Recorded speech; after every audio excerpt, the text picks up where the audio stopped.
Hey. Are you recording? I am now.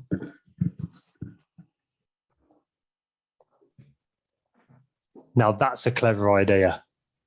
What? Yeah, I think that's what the mute button's for. It might be. Or farting. I've had to get very used to it over the last week. At least 3 Teams meetings every day. You have to be very quick on the mute button. Luckily, a lot of the meetings I've had to be in, I'm muted anyway. Oh, okay. I just like, mute him. We're not bothered Put him about on, it. but mute him. Yeah, and turn his camera off. Oh, dear. This is episode 2. How exciting. It is. Who thought we'd get this far? I know. Not me.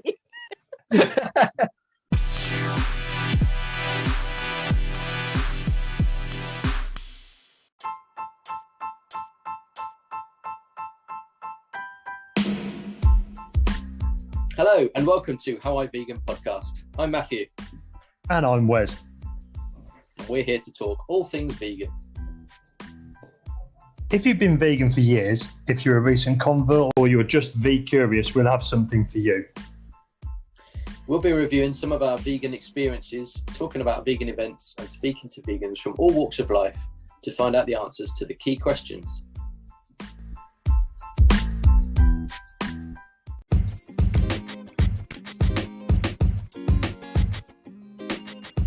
What's your vegan story? What was the hardest thing for you at the time? What did your friends and family think about it? Where do you get your protein? How have things changed for you? What advice would you give to anyone who's thinking about going vegan? Who is your vegan inspiration? What's the best thing about being vegan? What's your favourite vegan product at the moment? We'll be covering all aspects of veganism, not just plant-based food. So if you're interested in what materials to wear instead of wool or leather, or what beauty products to use, we'll be speaking to people in the know who can guide us all through. We're not here to preach and we'll never tell you you're not vegan enough. We're all going through our own stuff and it's difficult, so this podcast aims to be supportive rather than looking down on people. We're not perfect vegans, not by a long stretch, so we'll be learning things about ourselves along the way too. You can find us on Instagram, Facebook, WordPress and YouTube. Just search for How I Vegan Podcast. You can send an email or a voice note to us at howiveganpodcast@gmail.com.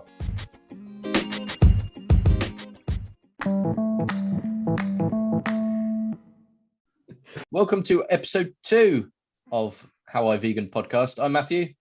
Hi, I'm Wez. And this week we have a very special guest, someone Wez and I have known for, sadly, over 20 years, because that just makes me feel really old. Someone we mentioned in episode 1, who I unfortunately refer to as an ancient vegan, but probably the first vegan I ever met in real life, I think. A big warm welcome to Chelle. Hi, Chelle. Hi. How are you doing? I'm all right. I'm a Good. bit nervous, bit out of my comfort zone. Well, it's only us two, I know. and as we've just talked about the listening figures for episode 1, you know it is just us two. Although, So well, there's those other three people that listen as well. You never know. no, that's true. Yeah. They might be Thanks to listening all 3 of you. me now, right? No, we're very supportive and uplifting. We're like the wonderbra of podcasts. So, You've been waiting for that all week, haven't you? You had that. Yeah, I in know. your I wrote it last pocket. week. Yeah. You're trying to up my fungi comment. I'll never top that. So, Chelle, you've listened to some of the previous episode. We've got 9 questions for you. Okay. And we'll just have a bit of a chat. It's not going to be like news night or anything like that. Promise. So we'll start with a very simple question. What's your vegan story? So I first went vegan. I think I was about 16 or 17. a long time ago, over 20 years ago. Ancient. So that's why I'm ancient. But I can't say that I've been vegan the whole time, as I'll explain. Yes, I was vegan for probably about 8 years, 7 years, and then I got pregnant, and then I went back to eating dairy and a bit of fish because back then there wasn't really much information about being pregnant when you're vegan. I think it was just a bit of an unknown. I didn't really think, I could do it healthy. I didn't really know where to go for advice. This was also pre-Facebook even, so there was no sort of Facebook support groups or anything there. So yeah, I felt as a mum, it was the sensible thing to do, to go back to eating dairy. So once I'd gone back, and then I had 2 kids, and then kind of you just get on that roller coaster of being a parent. So I did just carry on eating. I didn't eat meat for quite a long time, and then 2014 I got quite poorly, and I did go back to eating meat for a little while, purely because it was just that kind of, I feel crap, I don't know what's wrong with me. I've read some stuff that it could be related to diet, and I think when you're in that kind of thing of, gosh, I'm gonna just try anything at the minute to try and make myself feel better, you do, and I did. And I went back to eating meat, and it was probably for about 2 years, and I can honestly say the whole time I felt, this doesn't feel like, I hadn't eaten red meat for 20, well, yeah, probably over 20 years actually. I went vegetarian when I was quite young, so it didn't feel right, but I felt like maybe it was something I should do at that time. But anyway, after a couple of years, I just felt, I can't remember what it was. I think I'd been out for a meal and I'd had a few drinks, and I felt a bit rubbish the next day, and it was just like something had switched in my head, and I just thought, I'm gonna be vegan again. And that were it. And that was 4 years ago, I think, and I've been vegan ever since. And now I can honestly say I can't ever see myself going back. But I think there's so much more out there. There's so much more information. There's so much more options and advice and support and stuff that I can't see that I would ever go back now. But it's kind of a weird one, really, because I have come full circle. Yeah, that's amazing. So when you first went veggie then, which was, what did you say, when you were quite young? Yeah, I was probably about 8 or 9. Wow. What was the thing that sort of pushed you towards? I loved animals, that were it. Okay. I loved animals growing up. And yeah, I think I must have just off my own back just started to read stuff. I remember even having like possibly the Viva vegan, not vegan at the time, it's like the Vegetarian Society or something like that magazine. Back 30 years ago, having it and reading about it then, and just deciding that I didn't want to eat meat. I possibly ate chicken for a bit, I can't remember. Maybe a bit of fish. I think it was more, my mum going, what are you going to eat? You've got to eat something. I think, I'm trying to think now. I do distinctly remember the day I announced it, and I think it was a Sunday, because I remember my mum was cooking the usual Sunday roast, and she was like, oh, for goodness sake, what are you going to eat? What are you going to eat? He was like, well, that's it. You could just have potatoes and vegetables. And I remember she dished everybody's dinner up, and she presented me with this little like sandwich plate with just some potatoes and peas on it, as if to say, that's it then. That's all you're going to be able to eat from now. Wow. Fantastic. Oh my God. Yeah, I'm quite proud of the fact, I suppose, when I look back, that I did stick to my guns and I didn't like give in. Yeah. That's fantastic, yeah. At that age to do something like that, that takes some real guts, that does. Yeah, without anybody else in the family doing it. Yeah, that's really. But so then the step then towards turning vegan when you were 16, 17? I went to a drumming circle, a women's drumming circle, funnily enough, when I was That sounds about like a 16. euphemism. What's a women's drumming circle? No, it's not a euphemism. It's generally a women's drumming circle. And the woman who ran it, her and her husband were vegan. And I think that was the first time I'd ever met a vegan before. Thinking Wow. back, I don't really think I knew what it actually was at that point. So I think I remember her talking to me a little bit about it, and I remember going to her house. She had a little get together at her house, and she made me like a cup of tea with soya milk in, and that was the first time and I was a bit like, I don't know about this, but I don't know. I think because I was already vegetarian and I'd already sort of started reading about animal rights and stuff. I think the only thing I can't really remember properly, but I think it must have just been that. It must have just been actually meeting a person and experience it and seeing them that it made me decide. Yeah.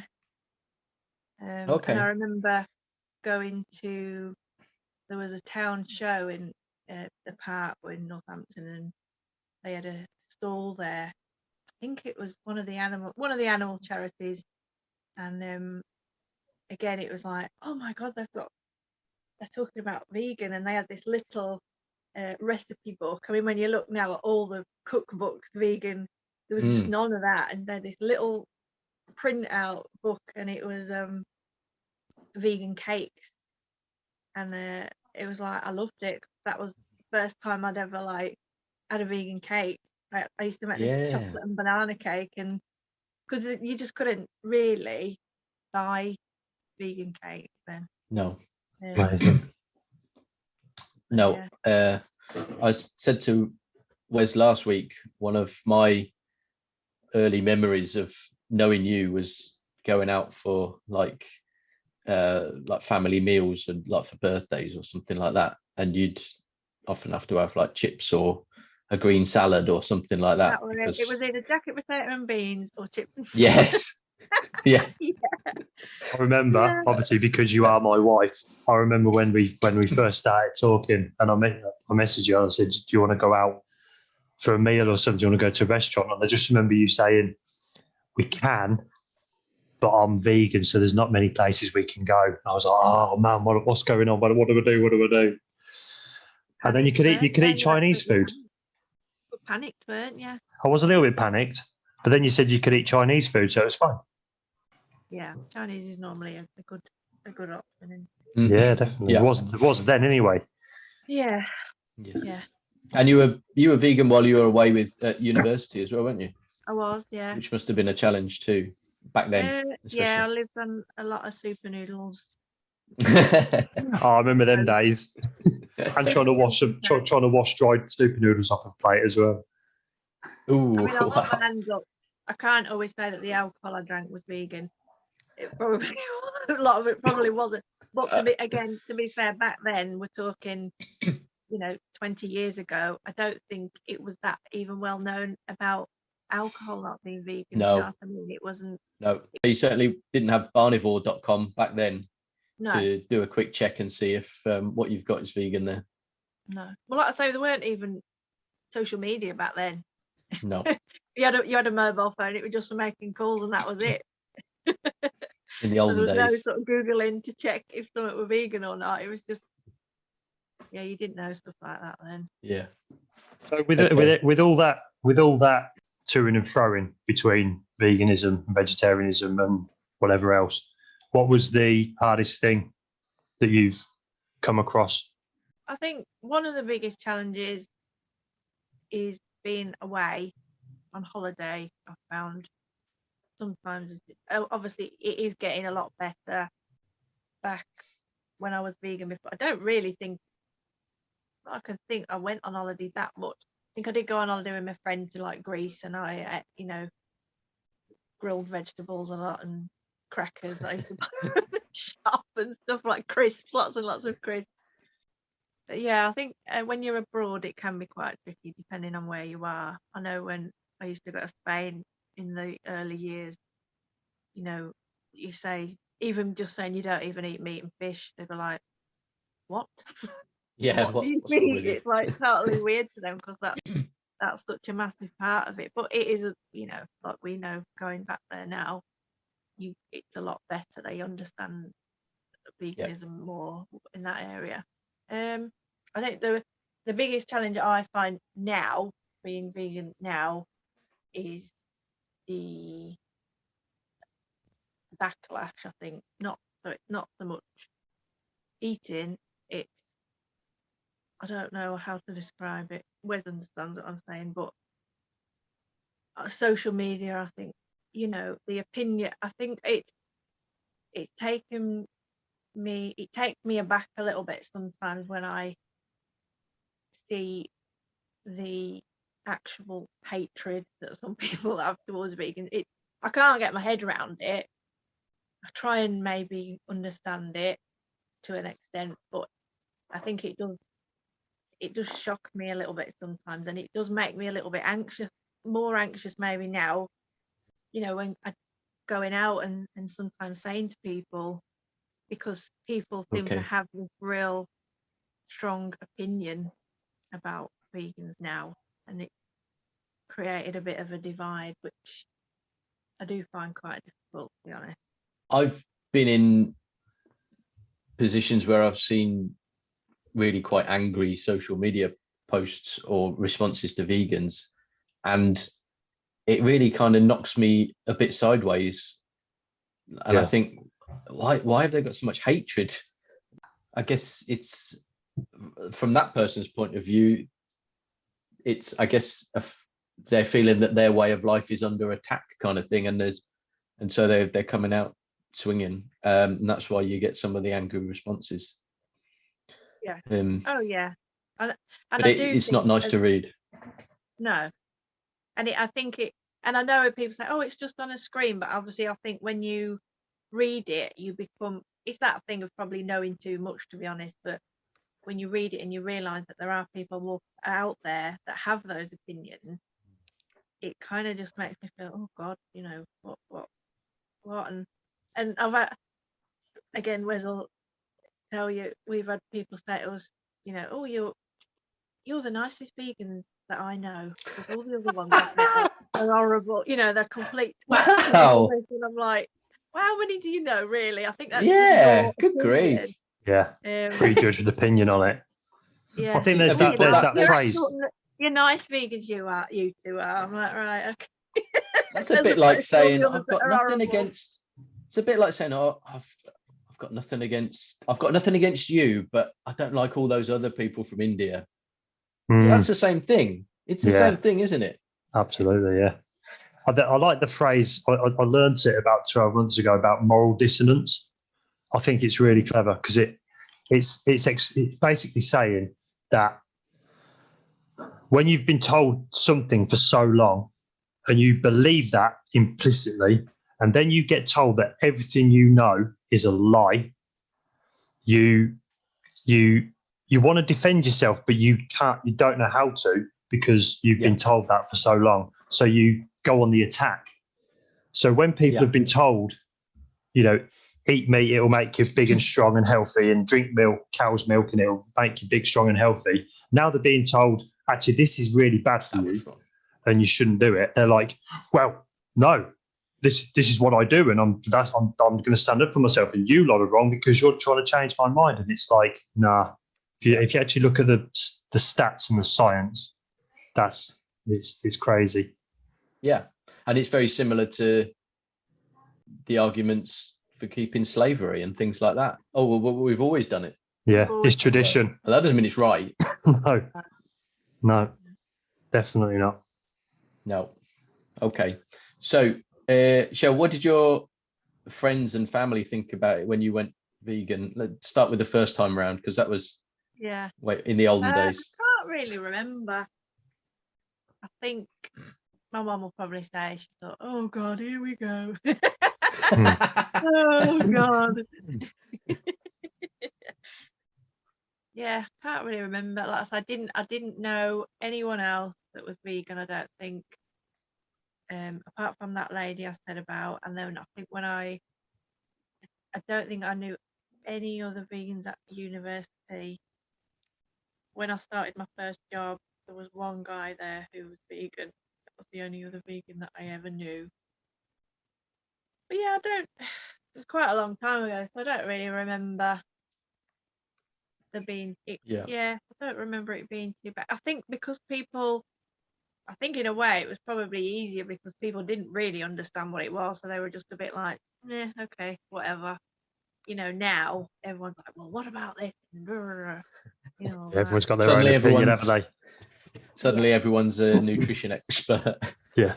And I'll remember the reactions when I said, I'm going vegan this time around, because I remember Wes sat there and he went, you're going to be bloody vegan again, aren't you? I went, yeah, I am, yeah. Oh no. And what did that now look? It lasted about 2 weeks. In fact, no, I think you told me that night that you were watching Cowspiracy.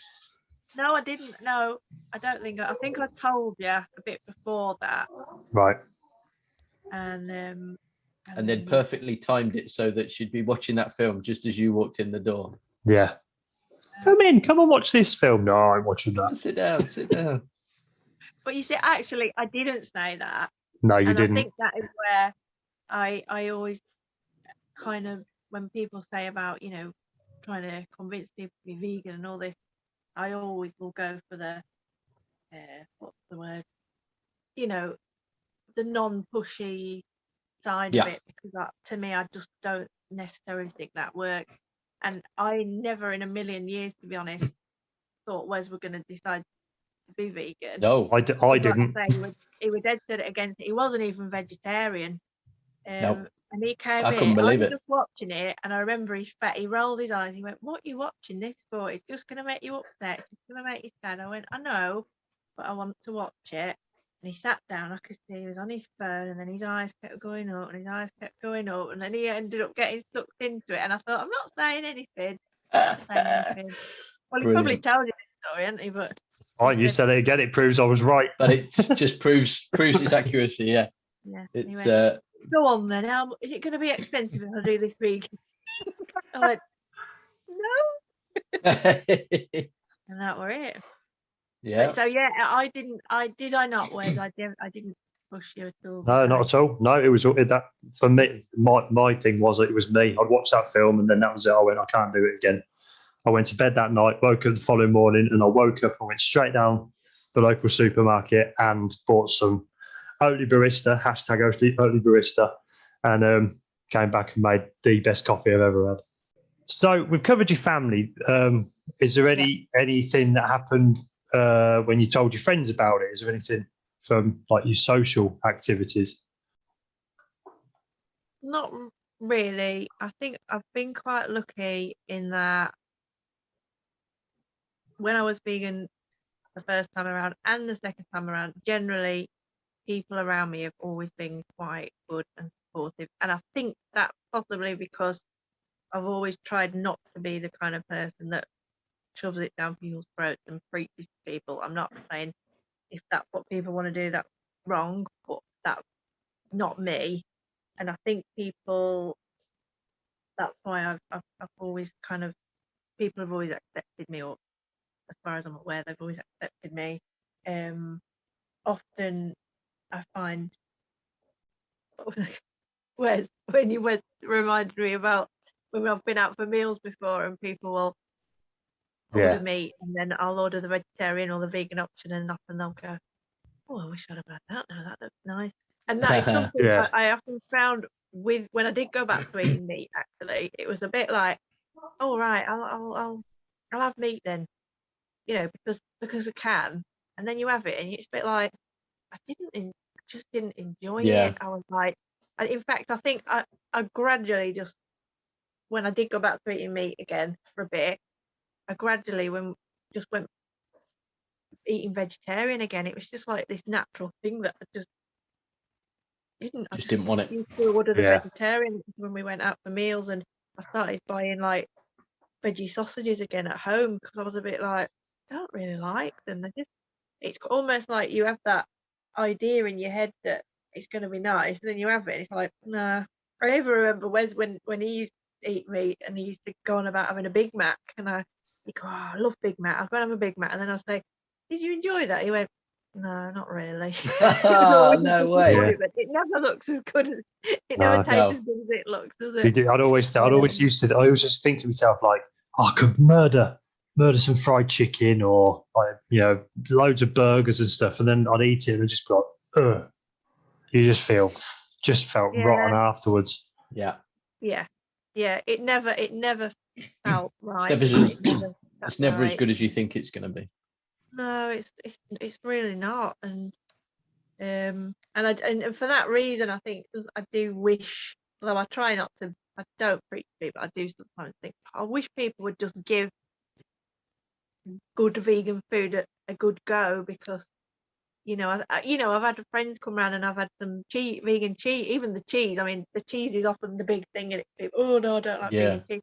I've had friends come around, even my nan, right? My nan, who was in her 90s, we had vegan feta cheese at barbecue, and my nan loved it.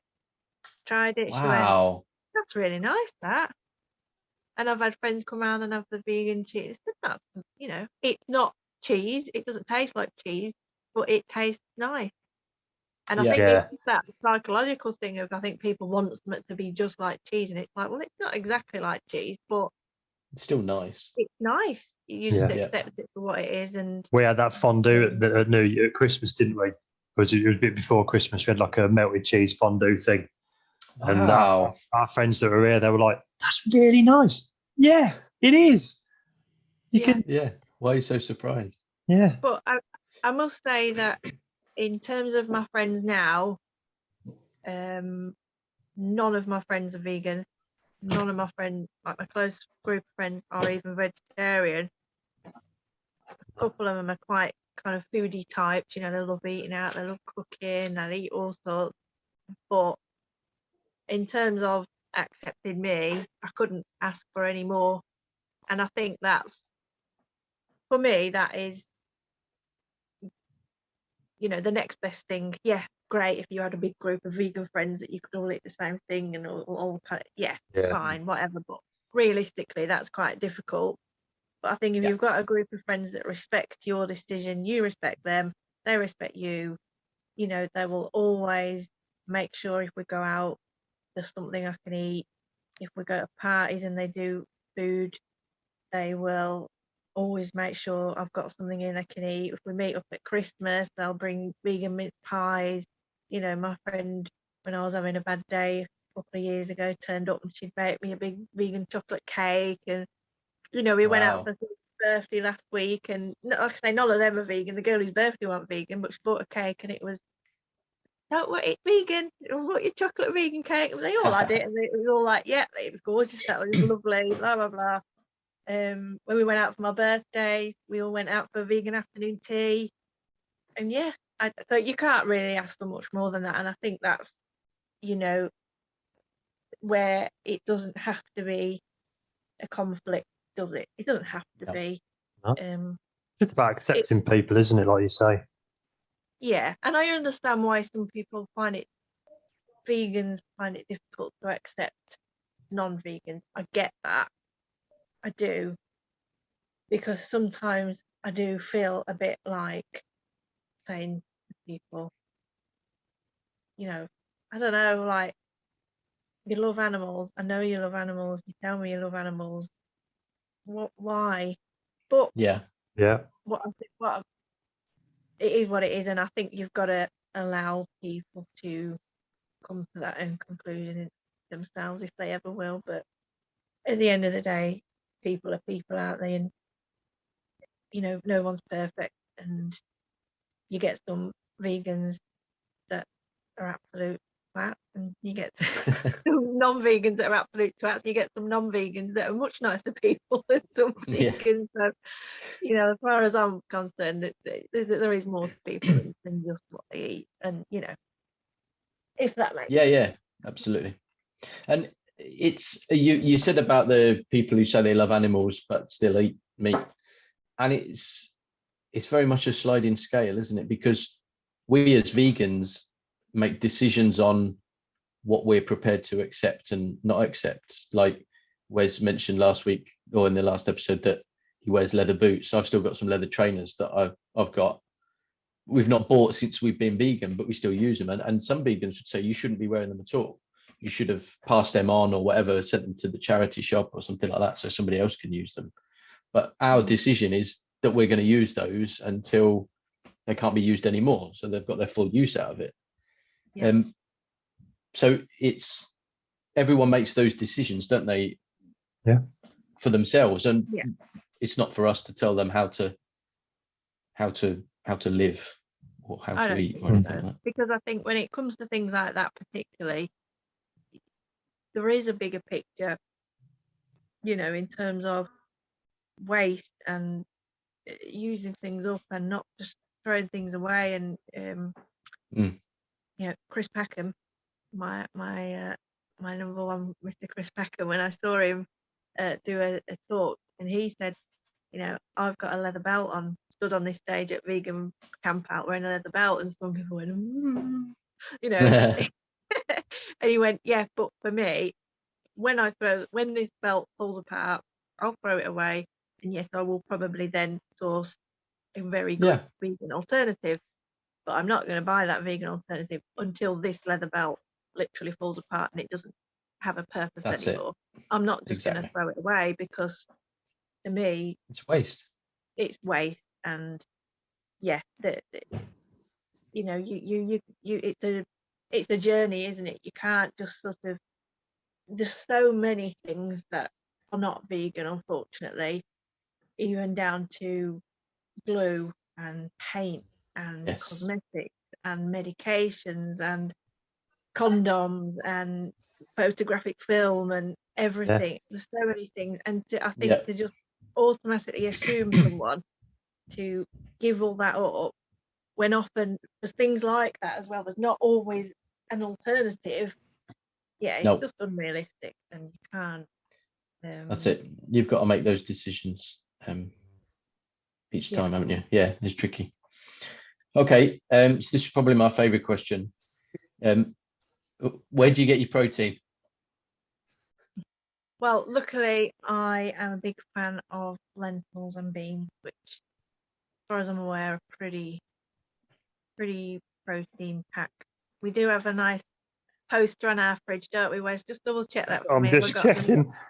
I haven't got muddled up with the iron and the. No, lentils, and lots of beans, including baked beans. Lovely. Excellent. So I know some people are a bit like, oh, beans and lentils, but luckily for me, I absolutely love things like that, as Wes will agree. But I was going to say the where do you get your protein question is very similar to the what if you're on a desert island and it's just you and a pig question. That's the sort of people's go-to first thing when they find out that you're vegan. In my experience, I've been asked that a couple of times, where do you get your protein? And it was only recently someone said to me that they always say Tesco, where do you get yours, is their best answer, because where do you go from that? I know. I mean, you ask most anyone, where do you get your protein? A lot of people go, I don't know, actually. What's that? Yeah, exactly. Automatically it becomes an issue when you stop eating meat and dairy. People don't realise that you can actually get it.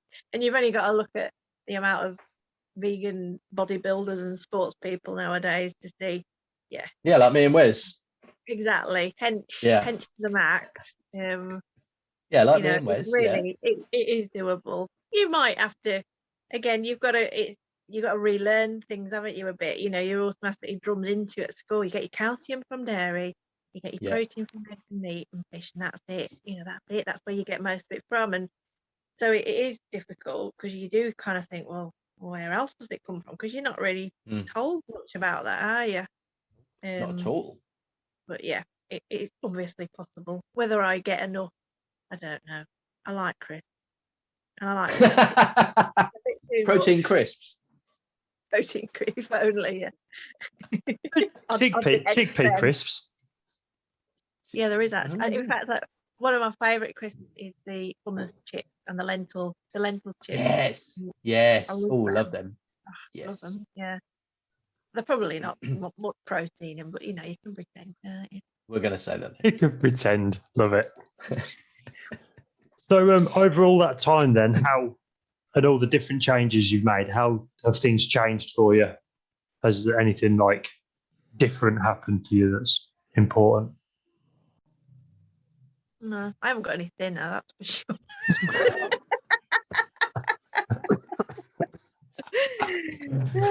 I like my crisps and cake. Which I think, I don't know if that's a good thing or a bad thing, because I think the thinnest I ever was in my life was when I wasn't vegan. But, you know, in another way, I think it's good because people go, oh, I have this expectation that, you know, all vegans are like all pale and skinny and, you know, look all unhealthy. And I'm like, yeah, that's not true at all. It's not any of us, is it?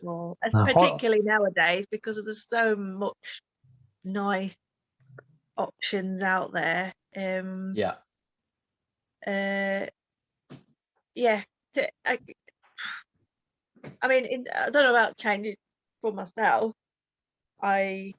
Changes in terms of vegan things, obviously, like I say, it's just amazing now because I am in a position where I can compare it to 20 years ago. And Yeah.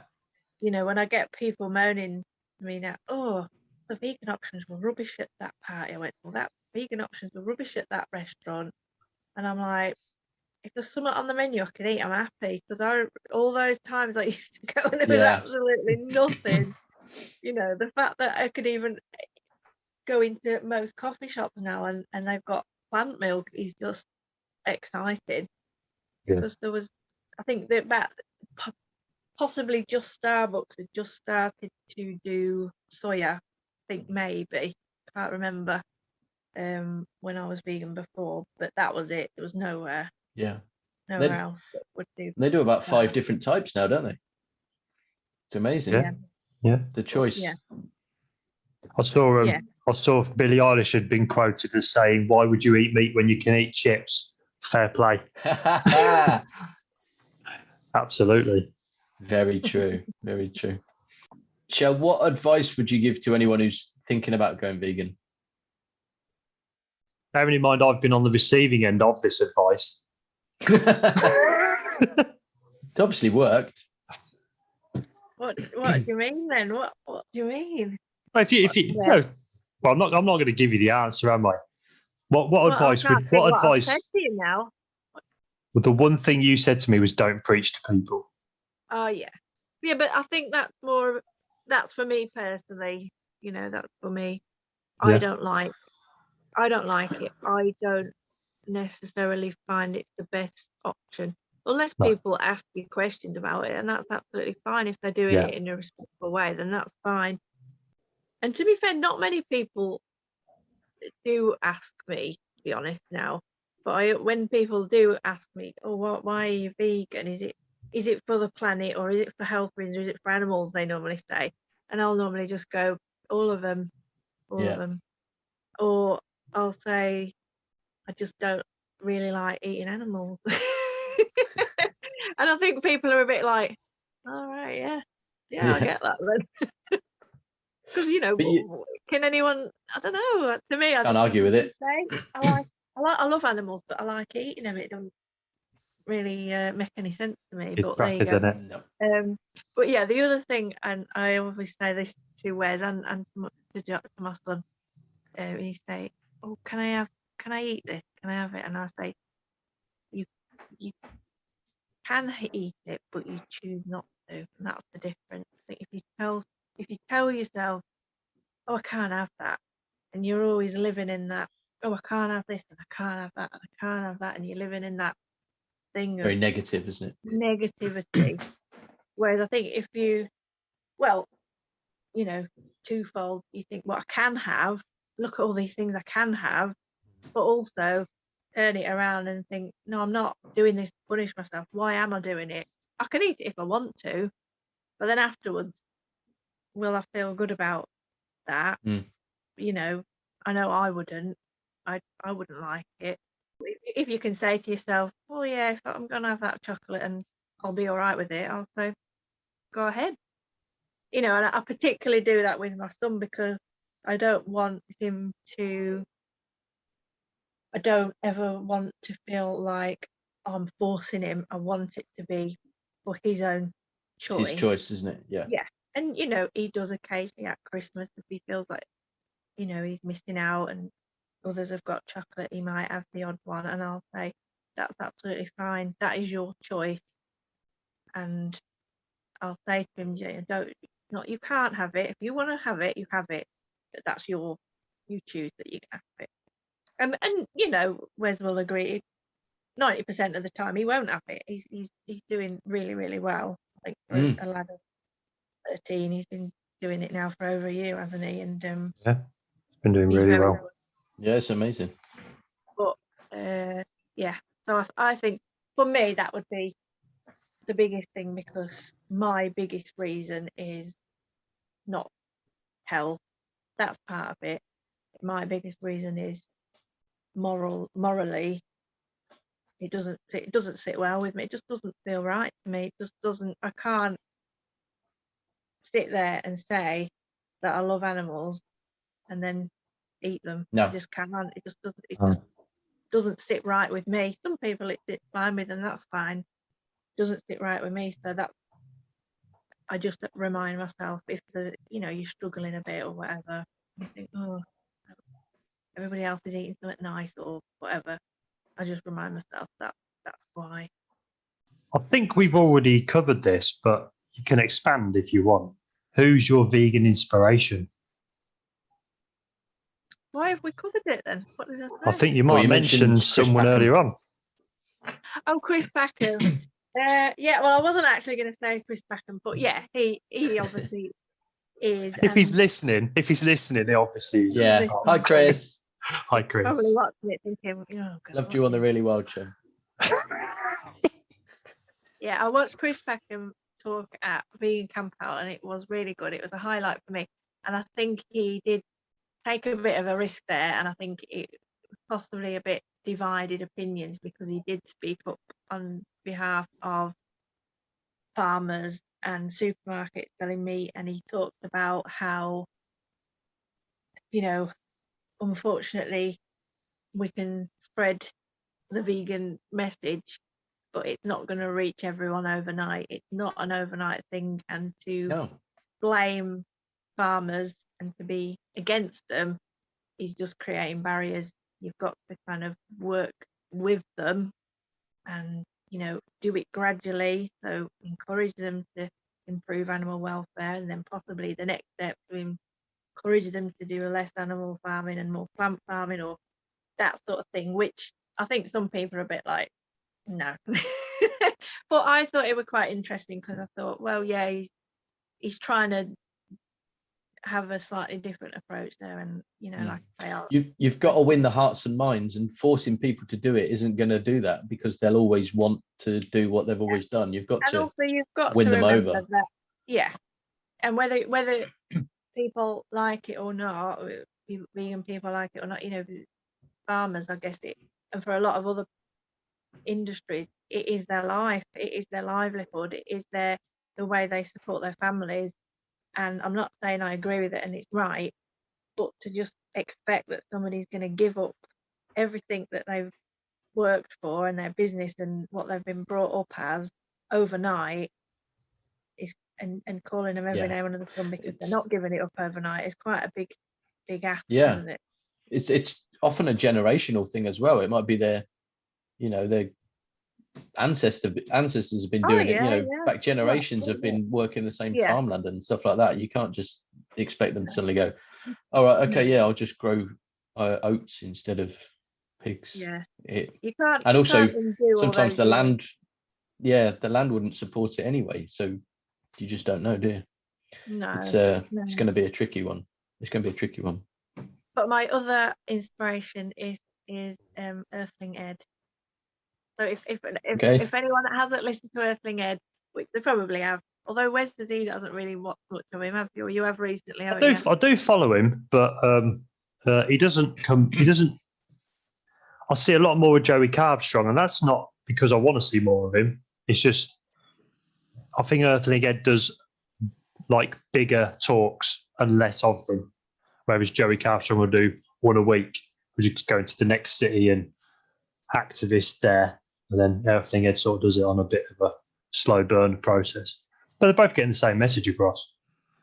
Yeah, but I think they're getting it across in a completely different Different way. manner, yeah. And I think they do, from what bits I've seen, they do tend to put Joey Armstrong on more of the TV shows, and I think it's because he is quite controversial and he's quite outspoken and he gets quite passionate about it, and that's obviously what they want because it makes good television. It gets people riled up. Whereas Earthling Eddie's he's very calm and he's very patient and he's very like respectful and softly spoken, and I quite like that approach. I think it's that sort of thing isn't going to go viral on TikTok, is it? So they're going to want to go with the someone who starts a fight, aren't they? Although he's really popular and he's got a new book out. I think I've not read it, but Vegan Propaganda, is it? Might be that, yeah. I can't remember what it's called. And we're seeing it this year, aren't we? Yeah, we're going to see him at Vegan Camp. Oh yeah. Nice. Oh, is he going to be at Camp Out? Yeah. Oh, excellent. So yeah, that's kind of, I follow Ed's approach more to calmly, softly, catchy monkey. Go on. This is Vegan Propaganda, is the book. There you go. Currently $12.99 at Waterstones. So you said the softly approach, and I think that's something that you've talked about already, Chelle, because you mentioned like when you went with your friends out for vegan afternoon tea for your birthday, but none of them are vegan. So you've given them an opportunity to try something that there's no way they would have tried before. And maybe someone's eaten something there and thought, maybe there's something in that. Yeah, you know, I mean they haven't. Just sows that seed, doesn't it? But you never know. They may not go completely vegan, but they might just start eating more vegan things and eating less meat, which is, you know, it's not perfect, but they're on the right track, aren't they? Yeah, definitely.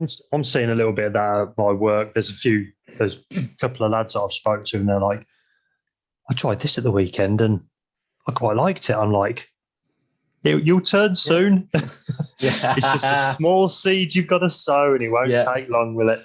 And someone said to me at work recently, you're quite normal for a vegan. I took it as a very great compliment.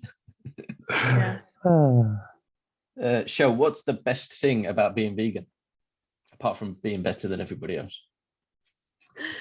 For me, it's having less choice when you go out to eat. I don't like having too much choice. Oh, that's a good one. That's a good answer. When I went back to eating meat, honestly, it used to just scramble my head. I used to get bright stressed with it because I used to think, I've gone from having like 2 things on the menu I can eat to suddenly having 20, and I hate it. I didn't like it. So when I do go to a vegan restaurant, as much as I love it, I do have that bit of panic again. Then I think, oh God, I've got all this choice now, and I just want to pick it all, and I've got to pick one, and I can't choose. Whereas if you go to the restaurant, you've only got 2 options. It's like, I had that one last month, so I'll have the other one. If you go to the restaurants where it's just a burger or tomato pasta. Well, that's God, yeah. I know. Well, yeah, but even then, like I say, I often say, as long as it's summer, as long as I can have a burger. Although I did over Christmas, I did eat out a few times, and I did get to the point where I was like, I don't want another veggie burger. I want just something different would be nice. We've definitely had that. We've definitely had that where you go out. We don't go out a lot, but you feel like whenever you go out, you end up having the burger because that's your vegan option. It's quite. I suppose we're a bit spoiled, aren't we? And like me and Wez come from going to places where there's more than one vegan option.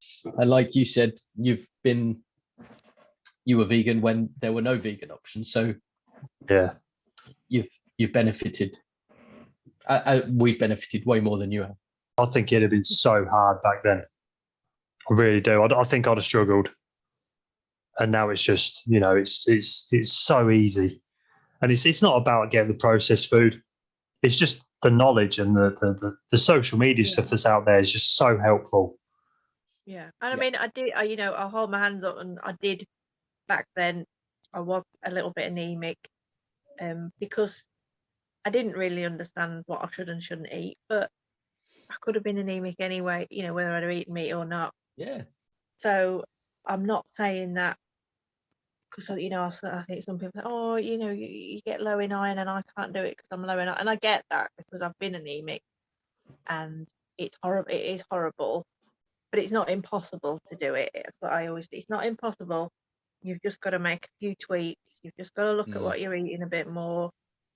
Yes, you might have to take supplements, but then again, meat eaters take supplements, so it's not a big thing. So yeah, and there's like I said, there's so much more information out there now. It's always it's doable. It is doable. And you might have been anemic because you were living on super noodles. Well, exactly. I was out, partying, drinking, living off chips and super noodles, so it's not really a surprise, is it? It sounds awesome, to be fair. It was awesome. I couldn't do it now, though. Oh, God. Oh, dear. So, final question then is, what is your favourite vegan product at the moment? Well, I think it's got to be my Oatly. I can't, how much I love my coffee, and when I think about what product do I have every single day without fail, it's that. And you have a little bit of a meltdown, don't you, when we've got no Oatly in? I do have a bit of a panic, yeah. I can cope with black coffee, but it's not the same. It's not the same. And I think we tried a couple of others in the coffee, and I thought, not happening. It's not the same. And I know it's not the healthiest milk. People go, oh, it's fat full of sugar and yeah, it is. But I have a bit in my coffee. You've got to do it. It's the best one, isn't it? It's not that healthy, but neither's cow's milk. So depends whose side you're on. That's it.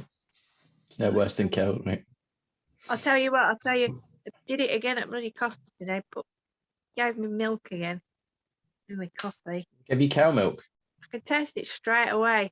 I think it's amazing you can do this. I know Wes doesn't. Do you notice it, Matthew? When you yes, you do.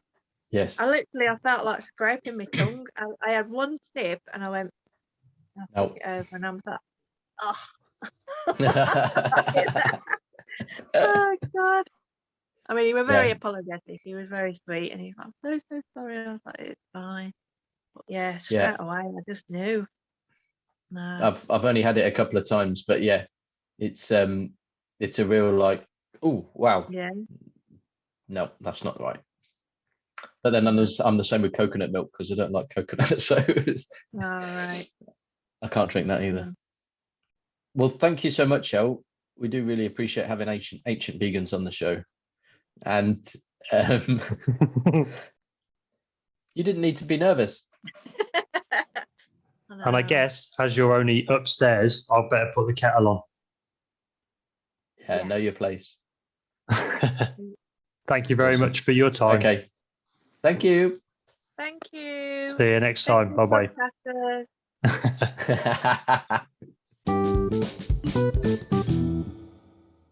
Thank you for listening. I hope you enjoyed it and found something useful. You can find us on Instagram, Facebook, WordPress, and YouTube. Just search for How I Vegan Podcast. And you can send an email or a voice note to us at howiveganpodcast@gmail.com.